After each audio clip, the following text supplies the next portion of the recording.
you when you have a game like that, is that a I've arrived type game? Is that a game do you feel like makes some kind of difference to you in the future? No, honestly, I just want to keep going and keep pursuing, but I just want to continue to be a good defense and have the defense come along as well. How was did you have to be patient waiting, all this focus on Zach, Nigel a couple of years ago, and then Orrin coming into this year? Did you ever kind of think, when's it going to be my turn to be kind of one of the guys? No, never. I've always had faith. I just put my head down and continue to work. Coach Mason always preaches just putting your time in and working, and it came, so I'm just doing what he told me to do.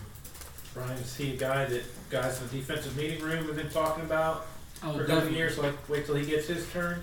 Definitely. We know that Coach Mason recruits great players, and when it's anybody's time, then they're capable to step up and do it any time, and just Chuck took advantage of his opportunities.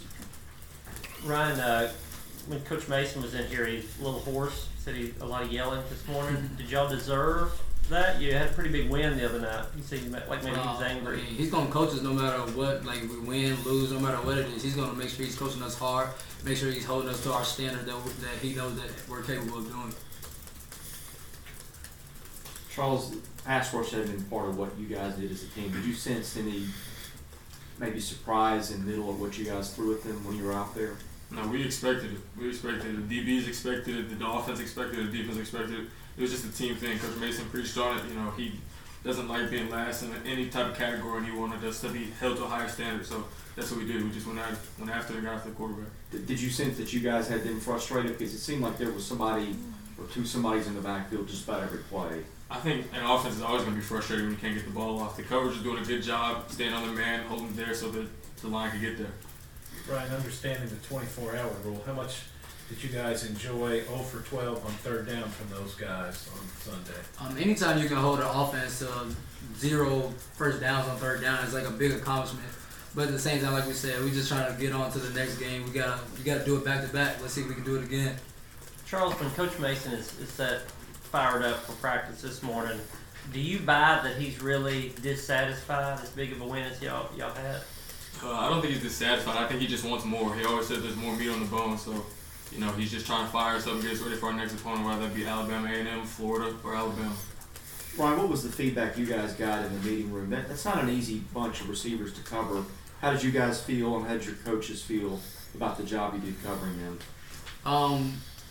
We knew if we came in everybody doing their job, being physical, that we knew what we were capable of. So it was just a matter of if anybody was going to do their job, and everybody did that. So, it was good to come out the way we did, but at the same time, like Chuck said, we knew we left more out there, like in terms of coverage, tackling, different things like that. So we know we can get better. Charles, if I remember right, you're committed to San Jose State. Coach Thompson, I think, is who you followed out here. How did all that happen? How did you end up at Vanderbilt? It's a blessing, really. Without God, I wouldn't be here. But I was really committed to San Jose State, to the school, 6 hours up north, and some things happened. Coach Thompson came here, and I couldn't turn it down. Great education, love Coach Mason. Teammates, we really bond, like we're really close. It's a really big, tight-knit family this year, so I couldn't turn it down. I love it. Glad I'm here. Brian, Derek mentioned the Howard upset over UNLV as a reason why his team needs to be prepared this week, even for an opponent like Alabama A&M. How much has he been on you about the focus on this week, even for an opponent like this? I don't think that's the reason, but like I said, any team that you play, you want to make sure that you're focused no matter who you're playing. So that's just the biggest deal. Like, we want to make sure we go 1-0 every week, and this week is Alabama A&M.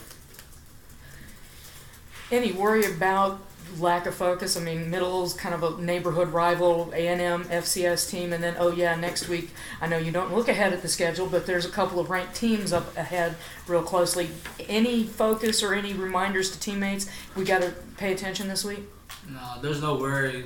Like I said before, everybody knows that we need to focus, we need to bow down, because we're playing a good team that's capable of beating us if we come in slacking. So we got to make sure everybody's focused and doing their job.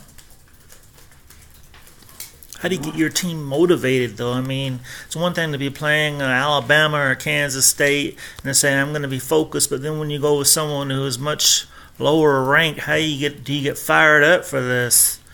If you love football, then you don't have to get motivated to play anybody. You're just grateful to be out there, no matter who you're playing, like I said before. Thanks, fellas. Thanks, guys.